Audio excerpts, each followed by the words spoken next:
awesome. We'll give Jake a smattering of applause, so it's a smattering. Thank you for taking time. We're going to try to do this twice a year where we have a lunch and dinner event. We know some people it's very difficult to come out at night, so we're going to hopefully again in the fall have another educational event for that. We picked this topic because I think everybody in this room in one way, shape, or form has been touched by an attempted scam fraud. Either you have a story or it's happened to you. We're going to be telling the story in three parts I almost said today. We're going to talk about the why of the scams and fraud. We're going to talk about the how, and then hopefully give you some solutions that you can take home. So everybody should have a little handout in front of you that you can take notes on. There's some tips in here to take home with you about these things, all the fun stuff. But in 2020, there was a show called Trafficked. It came out, and I don't know if anybody has seen that or not. It's on National Geographic. And they tried to really track down and look at criminal organizations and crimes around the world and the impact that they have. And the very first episode of the very first show, there's been, I think, 5 or 6 seasons now, was this: scams, fraud, and identity theft. And so it's a really serious topic. They chose this because they felt it impacted almost every American in some way, shape, or form. They could have chosen human trafficking or drug cartels, but the very first show they picked was about this topic. And so we usually have some fun videos to start things off. This is a little bit in your face, but I really want you to understand how the scammers perceive us and what that looks like. Let me know when you're ready and we'll bring mine. Hey, let me tell you something. Money is the root of all evil. A lot of people do a lot of crazy. A lot of people do a lot of crazy. Why do you scam? To make money. Make money. Fast money. We call it scam, we call it the money game. Who's the best person to scam? Your average, middle class, unsophisticated loser. They're all Americans. 95%. What Americans started? They're stupid.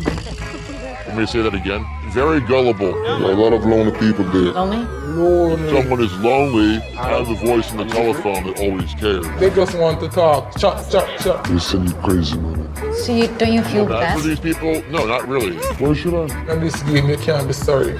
God will provide. God ain't providing. Jamaica, Israel, two capitals of a multi-billion-dollar industry. Meet the voice on the other end of that unrecognized number that won't stop calling you. Hello. So that's what they think of us. Jamaica last year scammed Americans to the tune of $300 million. And it's only going to get worse, as we're going to talk about tonight, potentially with AI. So I want to invite Logan here to come talk about the why of people and scams. All right. All right. Thank you, sir. Thank you. Yeah, so I'll be the first to admit it. This isn't a problem I thought needed to be taken seriously. I thought about scams, fraud, and identity theft as something that happens to other people. Okay, you got a call from a Nigerian prince. He needs your help. Really? How dumb do you have to be to fall for that kind of thing? And then I started talking to people about scamming. See, I talk with a lot of people throughout the course of the week. Smart people, savvy people. And I'd bring up this idea about scamming, and I was surprised because I kept getting the same response over and over. And that recurring theme kind of got me thinking, and what I believe is that if we can remove our rose-colored glasses and accept one simple fact, that we can set ourselves up to be more secure, more aware, and all around safer. Everyone has a scam story. Either they themselves or grandma or the neighbor down the street, everyone has a story like this. And what I think is, as we discuss this nefarious business of scamming today, a lot of you are going to realize you've been the target of scams without ever realizing it. Now, it's not our goal today to employ scare tactics or to be fear-mongers, and everyone here knows we're not detectives, but what we want to encourage you to do is to slow down, to use some of your God-given wisdom, and to perform some basic risk versus reward analysis. Because if we want to participate in this future society, and we do, then we need to be aware of the risks that we're running and some of the dangers we might encounter along the way. But before we jump in here, I just want to ask a question. You don't have to out yourselves, but who here knows somebody who is the victim of a scam, fraud, or identity theft? Show of hands. Hands all over the place. It's kind of what I thought. Proves the relevance of today. Anyways, I like to start by defining terms. So let's talk about scams here. Here we're talking about a dishonest scheme designed to deceive people in order to obtain money, information, or other benefits by exploiting trust, ignorance, or urgency. Those three are going to be key today as we discuss this business of scamming. You're going to see those red flags recurring. Scam felt like kind of a newfangled word to me, so I wanted to look up some synonyms. So up there we got swindle, right? He was a swindler. We got cheat, confidence trick, right? That's where con man comes in there. And so we'll talk about a couple broad examples. These guys will be getting into some details and how we protect ourselves later. So let's jump in here. A couple examples here. We're going to be talking about phishing scams a lot today. This may include things like a bank account phishing scam, where you get a call from so-and-so at so-and-so bank. You don't even have an account at so-and-so bank. A phone carrier phishing scam. Hey, this is so-and-so from Verizon. Someone tried to charge $1,000 to your Verizon account. Kind of odd there. Frozen computer ransom scam. Mr. Zodi's actually going to talk a little bit about that later. There's a myriad of different romantic catfishing scams. Lottery ticket scams where you're getting a call about winnings and you never agreed to play. And then there's a couple different avenues we might find those scams, whether it's text message phishing, email, or even QR code.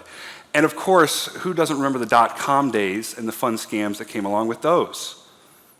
Oh yeah, who remembers pop-ups? Good stuff there. We got some free money, got some free travel up there. Larry King, hey Larry, what's up? And a couple naughty ones up there, so we'll keep moving.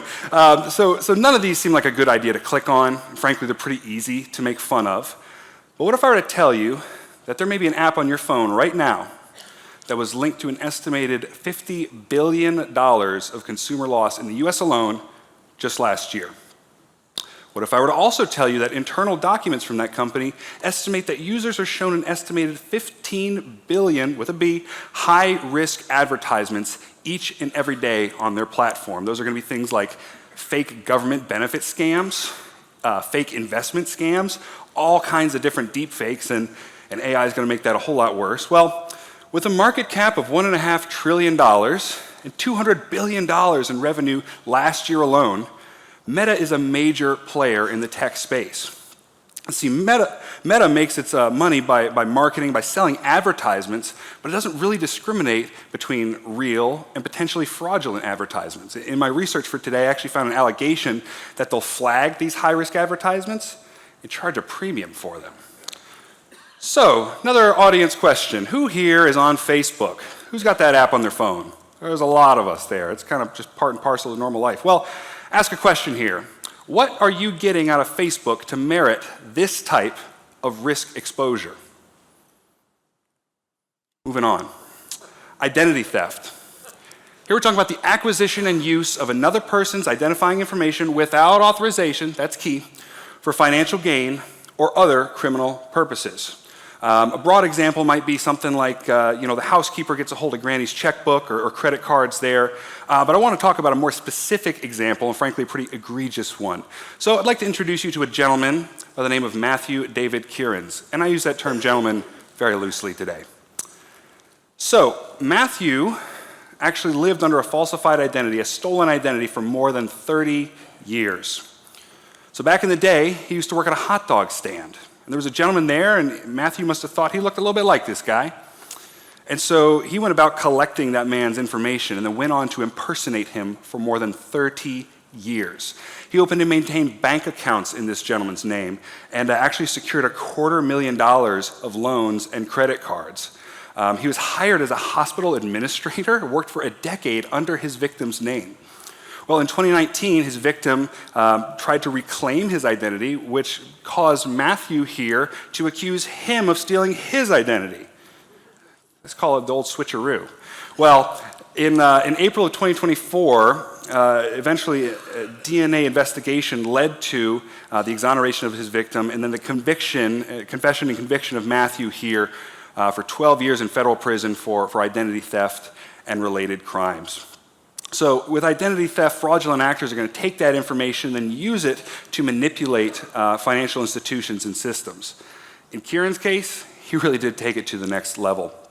And what we find is that a lot of the times that this crime goes unreported due to the embarrassing nature of the crime.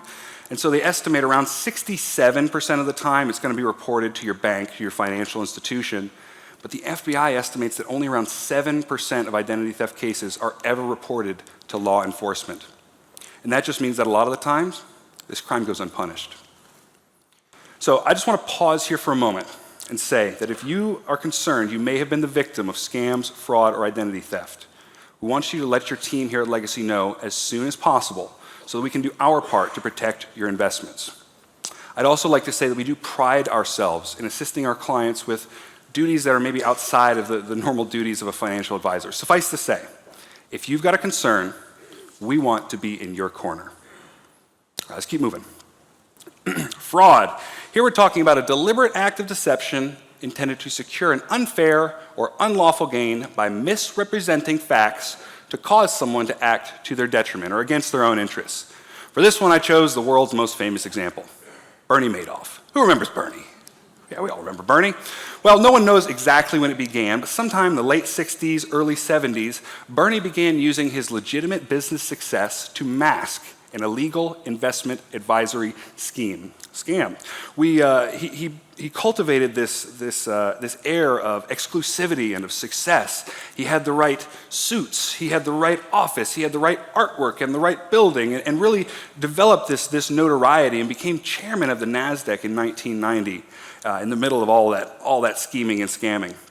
He promised guaranteed returns to his quote-unquote investors, and he promised them that they were one of 100 clients, part of this very exclusive club. He would promise these guaranteed returns that were frankly exorbitant. I've heard allegations of 46% guaranteed annual returns. That's a little wild. That's a little wild. And he would falsify the statements in order to back up the claims that he was making there. The scam really did peak there with alleged assets under management. I'll remind you all, it's fake money that we're talking about here.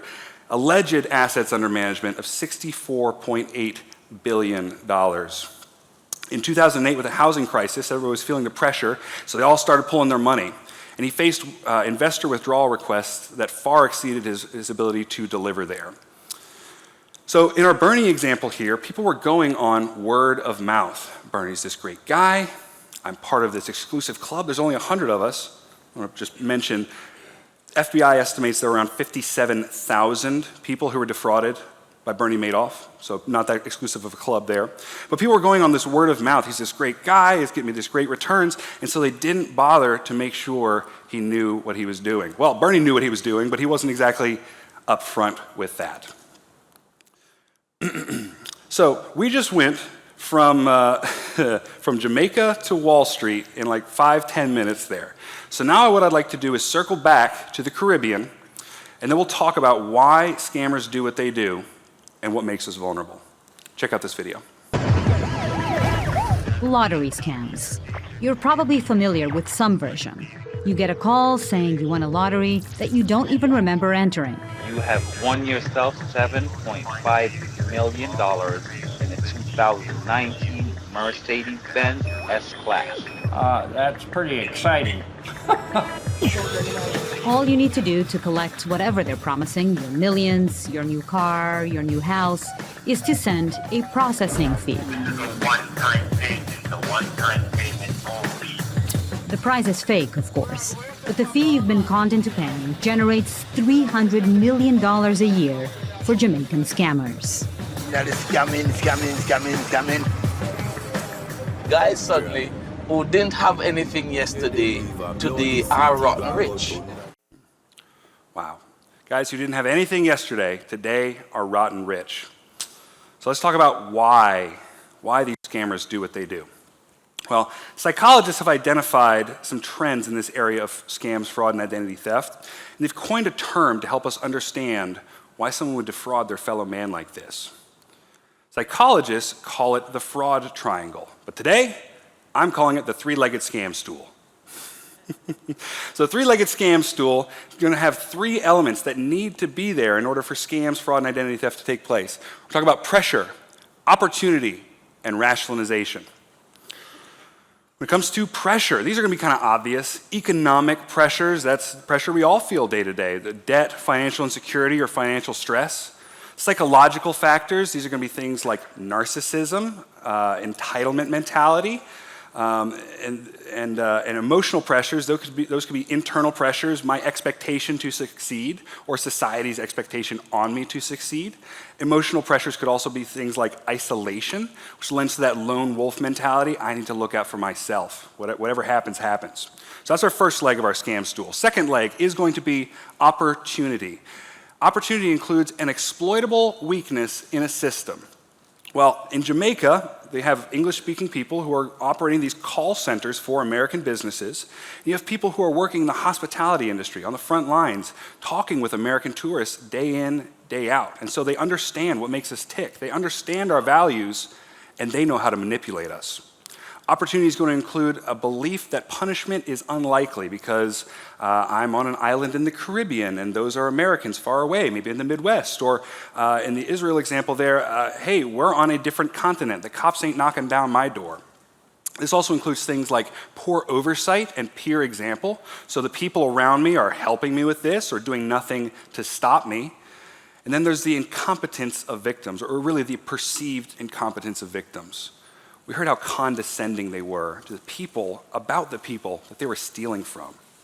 And then our third leg of this scam stool is going to be rationalization. And I cannot say that word, rationalization. This is, how do I frame the facts? How do I justify this behavior? How do I frame the narrative? Well, in Jamaica, they called it the money game. And the money game is simply this. The economic disparity between them and me is so great that even though I'm the scammer, I'm the real victim here. Rationalization is also what makes them say, everyone does it. And your mama had a line for that one too, didn't she? Or it's just temporary. Hey, one day when I can make ends meet, when I'm rich, I'm putting all that money back in the poor box. It's all going in the offering plate, folks. Rationalization is also what makes them say, those rich Americans are so greedy, they actually believe me. So what makes us vulnerable to these scams? Why am I vulnerable? Well, I believe that scams, fraud, and identity theft really do attack three core human emotions here. So we'll talk briefly about empathy, pride, and greed. So empathy.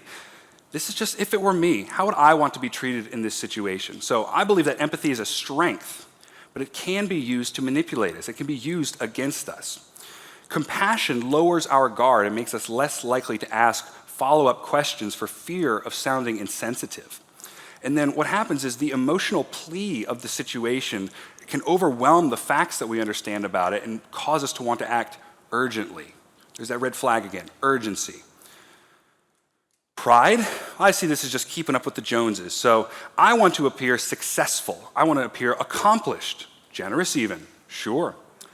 Pride is the thing that makes me say, I'm too smart, I'm too savvy, I am too capable to be taken advantage of like this. But that's a form of deception. What do we know about deception? It's deceiving. I stole that from a pastor somewhere. And self-deception is even worse because you may not realize how bad off you are until you're too far gone to course correct. And then greed. I'm going to try to be generous on this one. So greed, I see this as the path of least resistance. Water wants to flow to the lowest spot. We are looking for the easiest possible gain. That's just how we're wired.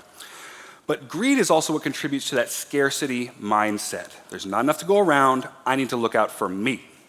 I'd like to remind you that's the same motivation that some of our scammers have as well. We want rapid growth rather than slow accumulation of wealth. And an easy profit is always appealing, even if it seems too good to be true. The bottom line is this, folks. We believe scammers because we want to. So how do we respond to these threats? How do we counteract this? Well, let's work backwards here with a couple solutions. And we're going to talk about some really practical ones later. So how do we respond to greed? Well, I believe we can respond to greed by practicing thankfulness and by pursuing contentment in our own lives. Because if we're content with what we have, we are not going to be as susceptible to the $10 million lottery scam on the other end of that phone. How do we combat Pride. I believe we need to practice honesty and openness with our emotional support system, with our family, with our friends who are close to us, with our church, with our financial advisors. We need to be open with them about our financial stressors, our successes, but also our failures, because we need people in our corner looking out for us. And then how do we combat weaponized empathy? Well, I believe that this is where generosity plays a role. Because if I'm proactively giving, I'm not going to be as susceptible to those false feelings of guilt on the other end of the phone.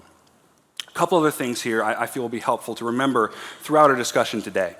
So we need to assume that we are vulnerable. We need to get educated and when appropriate, seek expert protection. We need to guard our hearts, keep looking for patterns, and keep talking about scamming, because everyone has a story. Thank you. All right, so we now are doing a knowledge check, all right? So how many times a week does the average American have a scam or fraud attempted on them by phone, text, or email? All right, so this is a survey that came out, and some of these get caught in your spam folder, of course. How many people think it's A, 13? Nobody, okay. B, 88. I got a couple, all right. C, 100, some more, all right. Or D, 74. All right.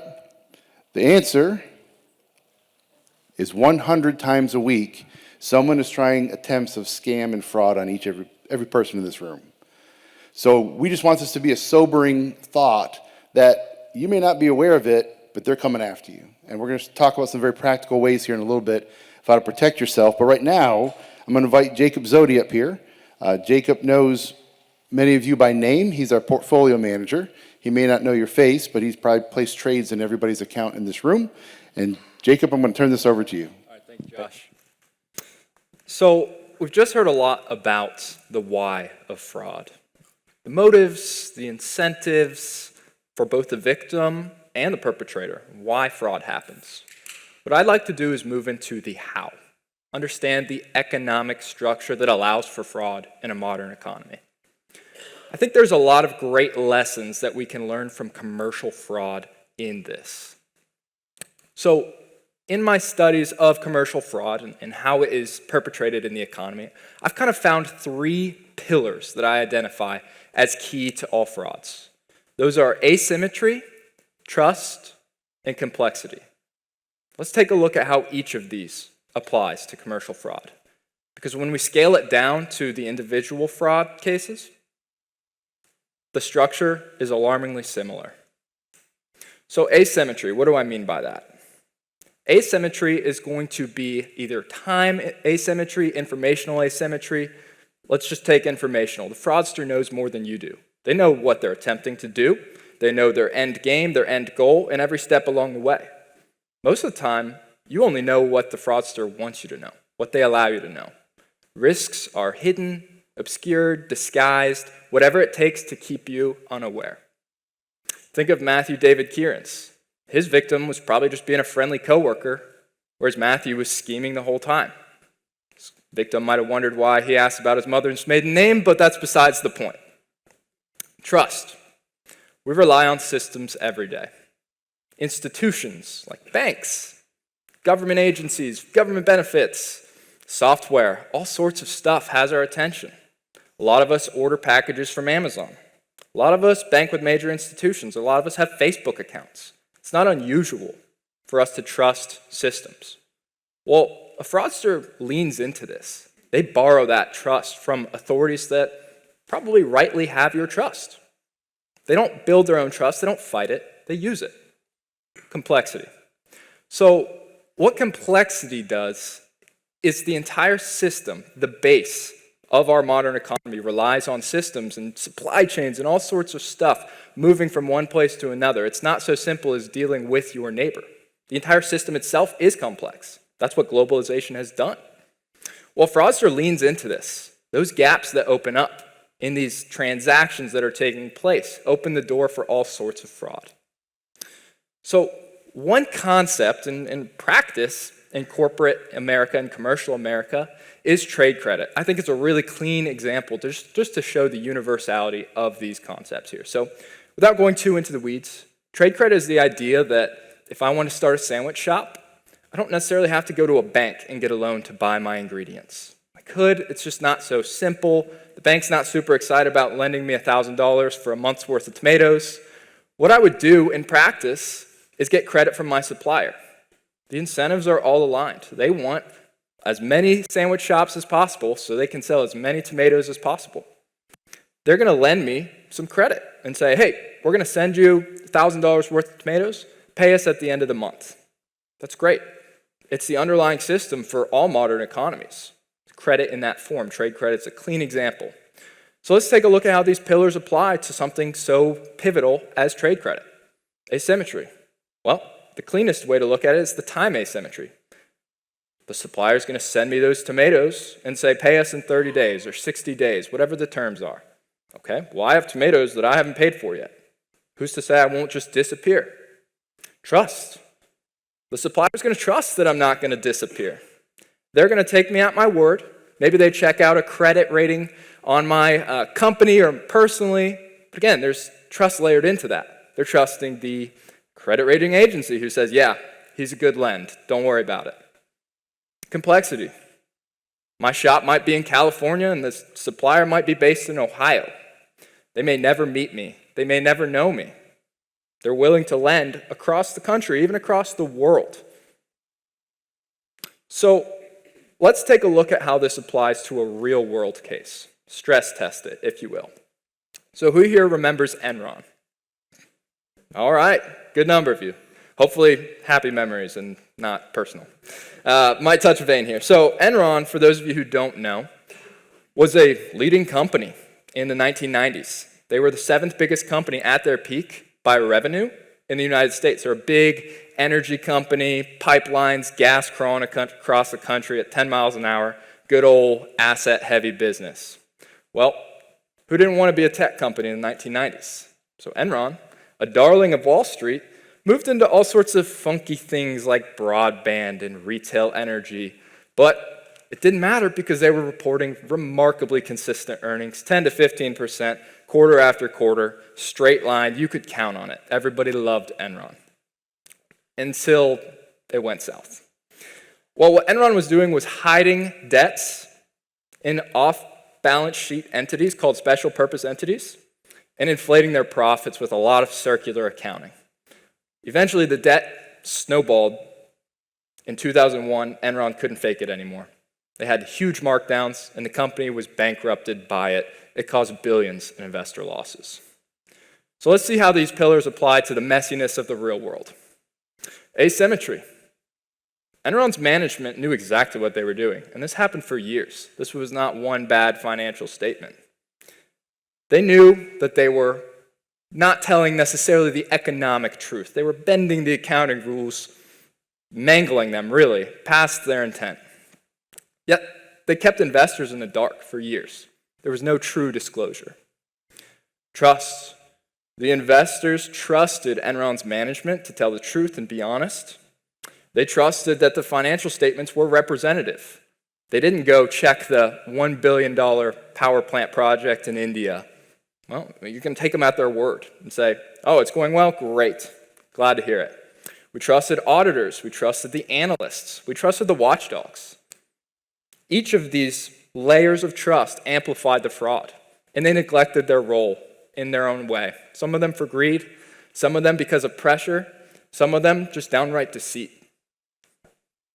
Lastly, complexity. Like I said, we didn't go check that power plant ourselves. It was impossible. It's too costly to do so. So when we look at Enron, it's a great case to understand these 3 pillars. But ultimately, we're here for you guys, and fraud against individuals. So we want to know how these pillars hold up in scams and cases that are more personal to us. Ultimately, fraud scales down perfectly because human psychology doesn't change. The same factors that make it so effective in our modern economy on a corporate scale apply to you as an individual. So let's take a look at a common example, phishing. So for those of you who don't know, a phishing scam is just going to be, I like to think of it as casting lines in the water, trying to get personal information by impersonating maybe a trusted authority or a software that you use, that kind of thing. So how does this display asymmetry? Well, you may not know that this fraud is happening. Again, the fraudster knows you. And if they don't know you, they only have to know people like you. Like I said earlier, most of us bank with a major institution. Most of us have a package on the way at least once a week, once a month. A lot of us have Facebook accounts. There's 3 things I know about 90% of you in the room. So if you get a text saying, hey, you've got a package on the way, you're left asking, is it real? Maybe I do, maybe I don't. Is this my package? Is it a scam? I'm not sure. Trust. We rely on these institutions every single day. An element of visual mimicry, like alluded to earlier, thanks to AI, is getting even more powerful. You don't have to take a lot of time as a scammer to get the details of the website right and just figure it out. It can happen instantly with AI tools. Even voice and video are in play now, and Tanner's going to show some examples that are, quite honestly, mind-numbing to understand how difficult it is to tell what's real and what's not. This is compounded by the fact that you may not be looking for it. Again, asymmetry, you're not necessarily aware that the fraud is happening. So if it's close enough, it's 95% similar, it's really tough to catch it in the moment. This trust, again, it's borrowed, it's not earned. Complexity. We're asked to act quickly in an area that's not our expertise. Not many of us in here are software engineers. I'm certainly not, as we'll find out later. So when we do these things, they say, hey, your account's going to be locked. You need to get in now. Do it urgently. And they just have this track set for you, exactly where they want to take you. And you're left just following the steps because your heart's racing fast. You're not in your area of expertise. So when we talk about why people fall for frauds, it's not about intelligence. Fraud works because it's well designed. Another way that asymmetry factors in here, and to kind of comment on the design of fraud, is the asymmetry of itself. The fraudster, the scammer, they're playing the lottery. You saw in the video, they're placing calls. 1 call, 2 calls, 3 calls. It costs them almost nothing. The punishment often doesn't fit the crime because it's so hard to prosecute. Whereas for us, we can be vigilant 99 times out of 100. But that one time, if you're a little apathetic or maybe just a little curious to click on something, you could stand to lose everything, at least a whole lot. So, I'd like to leave you with some ideas on how to address these pillars. Tanner's going to talk more about how to operationalize the technical and the practical side. That's more his expertise, but with these pillars in mind, what can we do in a fraud scenario, or better yet, even before a fraud scenario? Asymmetry. Be skeptical. Don't just take things at face value. Understand the visual mimicry aspect of that world that we're in and moving even further into. If we have our guard up, we're going to be aware before the fraud can even catch us and get us going down that track. Trust. Go directly to the source. Verify independently. Don't just play the game they want you to play. And again, a little skepticism can go a long way for this as well. Complexity. Don't fall into that urgency. Don't fall into that temptation. Take a deep breath. Repeat it out loud. Is what they're asking you to do unusual? Maybe, maybe not. Take a deep breath, take a step back, and think through it. So, the reason I'm talking about this and not the technical side is because I've got some good personal experience here on being scammed. So, a few years ago, when I was starting college, I'd gotten a new laptop, a MacBook. Great security, I hear.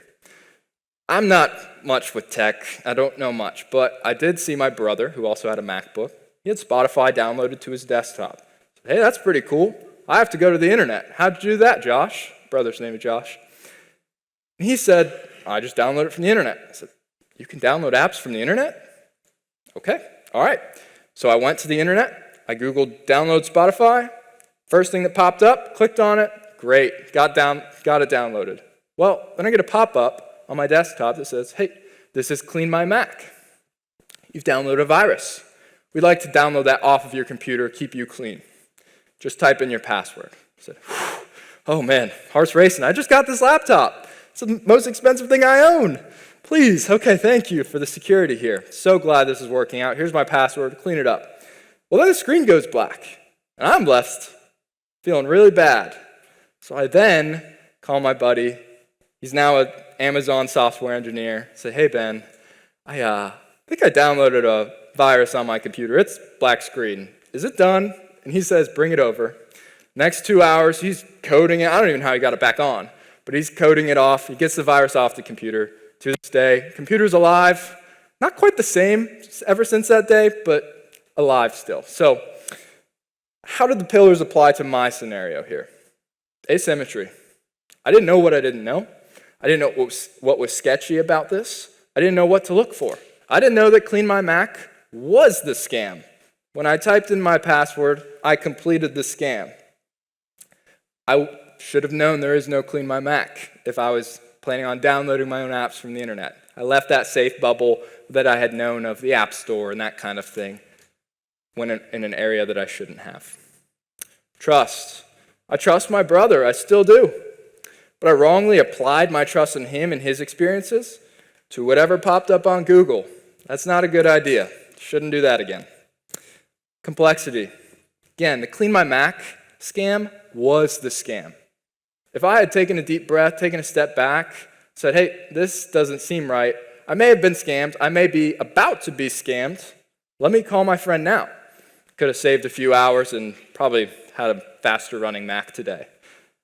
However, I played right into the scam by allowing myself to get caught up in the moment, and thus I drove the scam to completion. So I was lucky. I didn't have many assets to my name. I was young. I had a friend to help me get it solved, but I very easily could have lost the laptop, if not more. And that's not how these stories usually end. Usually ends a lot worse than that. So next, Tanner's going to talk about how to protect ourselves in practice, but I hope that these 3 pillars can help us better understand, in theory more so, how to protect ourselves. Thank you. Thanks, Zodi. How refreshing is it that a youngster got taken, right? Like, you don't hear about the old people all the time. So it's like, that's refreshing. Not great, but refreshing. All right, we're going to do another knowledge check. Consumers reported how much lost in 2024 due to scams. Was it 12.5 billion, 345.2 million, 3.1 billion, or 94.7? Who thinks it's A? All right, it is A. It is A. 12.5 billion that they lost. And again, it's mind-blowing. So I'm going to invite Tanner to come up here. Tanner's Chief Operating Officer, and he actually handles a lot of the technical things for Legacy, helping us with firewalls and all sorts of stuff. And he's going to talk about solutions. That's why you came here today. So Tanner, please join me. Thank you. Everybody keeps bringing up, I'm this technical guy. I'm not. I'm not an engineer, okay? So we've heard about the why. We've kind of heard about the how. I'm hopefully going to give you some practical solutions. The what to do. One thing is, as both Zodi and Logan kind of laid out, that I noticed is, wow, there are hundreds of thousands of ways, probably, that we could get scammed. There's such a variety. How am I or you supposed to have a solution to prevent against that, to protect ourselves? Well, there's not one solution. In fact, it boils down to just a few basic principles. We're going to go over those right now. Slow down and pay attention. Your habits are what they rely on to fall for the scam. You clicking on it is what they rely on. Therefore, you have the ability to not fall for it. Make sure you're paying attention to what you're clicking on. Slow down. Be skeptical of all unsolicited communication. If you're getting a call out of the blue, an email out of the blue, a text out of the blue, well, you should be skeptical, especially if they're asking for personal information. If they're asking for bank account numbers, for social security numbers, any information that you're going to give out, see point 3, never get out your personal information. Any information you do give out will be in a professional setting. Whether it's with us here, if we're opening up accounts for you, you do need your birth date, you do need your social security number, right? But getting an unsolicited call, that is not a professional environment. So it really boils down to habits. Now, everybody has a scam story. I myself had the unfortunate privilege to have a gentleman come in, and I'm going to go ahead and show a video of my interaction. Me and Mark Bocarosa were able to witness a scam story that was pretty incredible. So, do you know her in real life? No, just for 8 years. When she sent me pictures. No, I mean, anybody can do that. Yeah. And, so, have you been sending her money? yeah, every day. Was seven days a week for 8 years. That sounds like, well, and what is she giving you in return? Well, she's supposed to be giving me the winnings, and she was going to bring it to me, and she was going to move here. She said so that she could open up a branch from Publishers Clearinghouse here in Lynchburg for people here in Lynchburg to become winners. It was supposed to, I mean, she always said she never kept the money. It always went to, supposed to be going to the winnings. At first, she always claimed she had to go to Nigeria or 8 years ago for the next 3 or 4 years. Then I seen his phone number was 234 area code, which was a Nigerian area code. And that was a little suspicious to you. Yeah, and I saw 233 area code was a Ghana. Danielle? Yeah, I've always been suspicious of everything all the time. And right. Josh always calls me, like she'll say, good morning, dear. She always calls me dear. I know, but she's always... Has there ever been, you know, and I know it can be, maybe I'm digging a little too deep here, but has there ever been a romantic situation with Danielle? Has she tried to push that? Between her and me, she knows I'm married, but she just had claimed she loved me so much that she didn't want anything to happen to me. She's trying to keep me and my family safe, you know, from these people. Right. And Nigerian people over there. And they even had a president there who was real nice, and he was trying to help me. And then he get murdered by that guy who was the assassin. You said the president of Nigeria was trying to help you? Yeah. And he was a good man. Did he message you as well? Or was... Yeah, he did it first, but then he was murdered by that assassin. Okay, so how did you send the money? Did you send a check? Was it gift cards? Gift cards. They're the easiest way of sending money. They probably know everything about you, and yet they still were willing to take advantage of you. They promised you your hopes and dreams.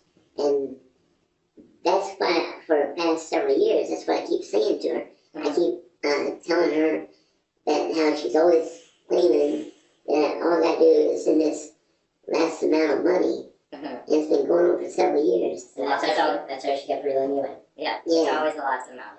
And she would always say that she would be on her way to come to me to bring the winnings to me and card and move here and things like that. That hurts my heart, honestly. So we talked for about an hour. I'm going to call him Bob. We changed his voice and blurred out his face to keep his identity private. But essentially, he got a Facebook message. That Facebook message said, hey, you're the winner of $1 million for Publishers Clearinghouse. All you need to do is pay tax on that. So send us $450 and then we can send you the winnings. So he said, well, how do I do that? Well, gift cards. It's the easiest way to send money. Folks, you don't do that. You don't send money with gift cards. There's another solution. Never send gift cards to strangers. So from Facebook, they moved into an app called Signal, a messaging app. And all these characters started to develop. We see here, you've heard a couple of them. We've got the president of Nigeria. Two main ones were Danielle and Danielle's sister. Danielle's sister works with the IRS, and she was working with the IRS to be able to help him when he couldn't make a payment because he needed to send at least $75 every single day. Well, then we've got the assassin. When he would start to get skeptical and push back and say, you always lie to me. You say that you're going to come down here and give me my $1 million. Well, the assassin would message him and threaten to kill his family. Then we got the CEO of Publishers Clearinghouse. Well, he ran out of money. So the CEO messaged him and said, hey, we can get you signed up for Social Security. Started taking all of his Social Security paychecks. The IRS officer, we already spoke on that. The lawyer from Publishers Clearinghouse, apparently he had been getting calls, threatening calls from the lawyer that, hey, we're not going to send your winnings to you unless you send another $100 today. So they kept him on this hamster wheel. She promised me my hopes and dreams. He shared with her what he wanted to do with that winnings. He wanted to build a center to help people. And they played into that empathy, that core emotion that Logan was telling us about, in order to keep him coming back, to reel him in every single time he got skeptical. It's just sad, you know? And you might think to yourself, well, I would never get hooked into a Facebook message saying I won $1 million. I wouldn't fall for that. Well, maybe you wouldn't. But there's lots of elder abuse, and there's people that don't think like you maybe, and we need to protect them. So it's good to equip ourselves. If you find out you need to slow down and pay attention, that also means your family and friends. But yeah, it was kind of tough to hear his story. I'm gonna keep moving here to some specific examples of these scams. We've heard of phishing. The most popular probably. Right here I've got a voicemail. I was taking a look. It looks like you're approved for a $200,000 loan for a business loan. Well, I didn't apply. If I called, they'd probably want my information. They could suck me in that way. Got unusual sign-in activity. Looks like it's from the Microsoft team. It's not from Microsoft. If I click report the user, I'm probably going to get connected where I need to sign in, or maybe on a phone call with them. If I say, yes, it was me, they're going to ask me for my username and password. Then they're going to steal my credentials, right? Here's another one that's kind of interesting. There's actually a QR code in the bottom right. Well, this looks pretty threatening. It says, final notice, court enforcement action. Immediate action required. That urgency makes me nervous. Oh, I guess I might have been in West Virginia maybe in the last 6 months. I hope I don't go to jail. I better scan this QR code, fill out this form with all my personal information, right? It's a scam. It's a phishing scam. All right, ransomware or malware. Programs can specifically be written to infiltrate vulnerabilities in the programs that you use, right? Billions of dollars are spent to protect and to rewrite the programs so that we can get out those vulnerabilities. It's a good idea to keep your software updated for that reason. When you see a message pop up on your screen, like in the bottom right here, your files have been encrypted, everything is locked, you can't get access, just like happened to Zodia's screen went black. What are you supposed to do? Well, that's a ransomware or malware attack. A great kind of solution here is use an antivirus or an endpoint detection response software. Don't download files from unknown sources, right? If we click on a phishing email, well, maybe that's going to ask us to download something. As I mentioned when I started my section, there are hundreds, thousands of ways that they can attack, right? And they all work in tandem. They all work in conjunction. That's why it's tough to see which one they're going to use. I mentioned keep your software's operating system up to date. You want to avoid open gateways. And then keep a backup of your files. You can do that through the cloud or an external drive from your computer in case something does happen where you're not able to recover it. Make sure you're protecting your files. Specifically, antivirus and endpoint detection response software. I wanted to kind of draw this parallel because it's a little technical. Your antivirus acts kind of like the security guard, where an endpoint detection response software, such as Microsoft Defender, it's like a full-blown security system. And a lot of softwares that you interact with actually pay for that specific thing. So what that does, it's the locks, it's the cameras, it's a private investigator, a behavior analyst. It monitors your computer as a whole to see if there's anything fishy going on.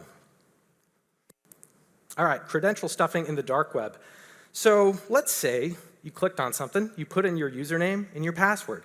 Well, that hacker is going to bet that you used your password more than once. Some of us are guilty of that. I'm not going to raise my hand or not, because I feel like we all have used the password more than once. Another solution is to use a password manager that generates random codes. We need to not be using the same password over and over, because what they do, they test that password and that username against thousands of different sites, just to see if you use that same Gmail login, well, maybe that's your bank account login. Maybe it's your login to Facebook. Maybe it's your login to Amazon, right? They're comparing it, and they're selling all that data on the dark web. All right, so our next point is impersonation. Now, we brought up AI a little bit. It's kind of scary, to be honest. Who here is a little bit nervous about AI? I'm a little bit nervous. I'm a little bit nervous about my ability to differentiate between real and fake. And we should be. So what should we do? We should have a solution to verify identity. One thing you could do is have a family code word, right? If you're getting a call that's unsolicited out of the blue, and it's maybe your son, little Timmy, hey, Mom, I really need $1,000 to make bail. I'm in jail right now. You're 10 years old. How are you in jail? Look, that's not really little Timmy, right? So maybe you have a code word, or maybe you verify them with a personal story. Hey, Timmy, I took you to your birthday party. What type of cake did I get you, right? Make sure there's a way to verify them, and then make sure their message makes sense. Our third point here, check if their message matches their personality.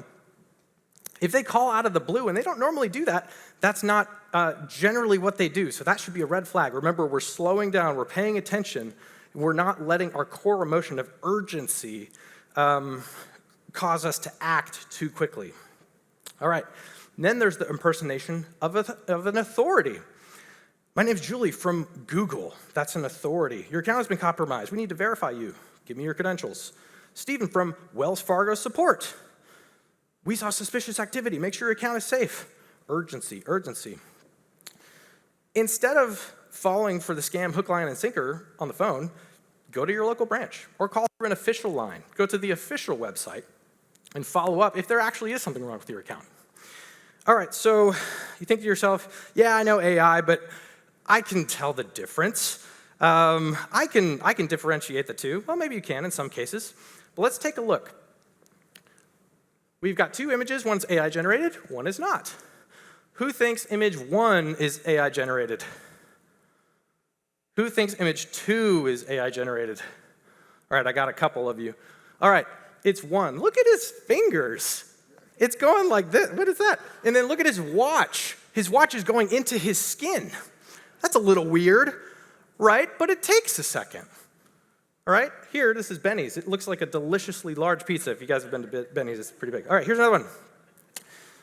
Girl on an ice or a frozen lake. So we've got 1 and 2. Who thinks 1 is AI generated? Who thinks 2 is AI generated? All right. That's my sister and her dog Odin. That one's real. This one's AI generated. One more here. All right, this one's tough. This one got me. Who thinks 1 is AI generated? Who thinks number 2 is AI generated? All right, 1 is real. 2 is AI. It's crazy what they can do with AI now. All right, let's bring this back home. Let's have some practical low-tech solutions and high-tech solutions. Low-tech solution 1, verify before trusting. Use a code word maybe with your family. Use a story. Be skeptical about that sent address. You want to make sure that even though it says it's coming from John Smith and at gmail.com, and you know John from work, that it's actually John. All right, you can spoof email addresses. Verify in person if he's asking you to do something fishy. Never give personal info to an unsolicited request. Go to the official site. Go to an in-person branch. Don't interact with spam messages or calls. Now, this is a fun one. I've seen so many people do this. Used to do this myself. You get a text. It says, hey, where are you? I'm looking for you. I don't see you. And I immediately know, oh, it's a spam message. I'm going to have fun with them. Yeah, I decided I was going to go skiing last minute. Do you want to come with me next Tuesday? And then you have a conversation. Oh, I got him. Or the caller. I know you're a spam caller. Then you hang up. Now, Not only could they get a recording of your voice because you chose to interact with them, maybe they could put it in an AI database and fool somebody with your voice that knows you, you've put yourself on an active line list. That credential stuffing in the dark web that we were talking about, now they can sell your phone number, your email, to a different scammer or hacker as an active line, and you're going to get blown up even more. So do not interact with these people. Limit your exposure to applications. Sorry, guys, I know that McDonald's has rewards, Chick-fil-A has rewards, Qdoba has rewards. I like them too. But the less data they have to steal, the smaller the target is on your back. Limit the amount of apps that you have logins to. Limit the amount of banks you have. If you have 10 banks, maybe consolidate a little bit, because there's more likely, it is more likely that you'll be able to keep track of less than large amounts of data, right? So limit your exposure. Never wire money or buy gift cards under pressure. Just a good principle. Be skeptical. All right, let's go a little bit more high-tech. Use a password manager. You can use LastPass. You could use Bitwarden, 1Password. The thing that all these cybersecurity companies do is they have a product, right? If you're paying for a product, you know that you're not the product. If you're downloading a free app, and here's a personal story. So a couple of years back, I wanted to get really good deals on gas, right? So I downloaded an app called Gas Buddy. Well, it was free. It was awesome. As soon as I downloaded it, the free app that I was using, that I thought I was getting a benefit from, I started getting spam emails, texts. It was ridiculous because I was the product. You can pay for products. There are some free solutions that have premium versions, but password managers are a great way to have complex passwords that are all unique, so you can't have that credential stuffing happening to you. Here's another one. Enable multi-factor authentication, sometimes called MFA or 2FA. This will send a PIN to a different device, right? Because if you have your username and password, that's one friction point for the hacker, but this introduces a second friction point, being your phone or a different device. Keep your software and operating system fully updated. Like we mentioned before, with malware and ransomware, they look for those vulnerabilities, so make sure your software is up to date. Here's a new one. Use a VPN on a public Wi-Fi. What's a VPN? It's a virtual private network. Hackers and scammers will scan networks, right? You don't even want to be on their radar, right? And so if you have a private network that you're on, you're less likely to become a target. Install reputable antiviruses and endpoint detection response software. We talked about that a little bit already. Here's another one. In the case of Matthew David Currens, man, it would have been nice for the guy he worked with to be monitoring his credit. If somebody is going to file a tax return, your social security number, or take out a loan using your information, you want to make sure that you get an alert. So make sure that you're monitoring your credit, and if necessary, freeze your credit. Make sure alerts are on. All right, we want less information on the dark web for people to use against us. So you can actually use a service to delete your data from the web. There's a bunch of different ones. One's called Delete Me. Let's bring this back home, because I know I spoke a lot. There was a lot of different things for you to remember. Let's boil it down to 5 things you can take away. Verify before you trust. Make sure, they said they were from Google, make sure they're actually from Google. Chances are they're not. Make sure it's actually little Timmy on the line and not just an AI-generated voice. Use a password manager. Minimize the risk. Monitor your credit. Know if somebody is using your credentials. Turn on multi-factor authentication. Almost every software now gives you the ability to turn it on very easily. And pretty much everybody here, if not everybody, has a phone, right? Those phones can help us be safer if we choose to turn on multi-factor authentication. And then this is the most important one.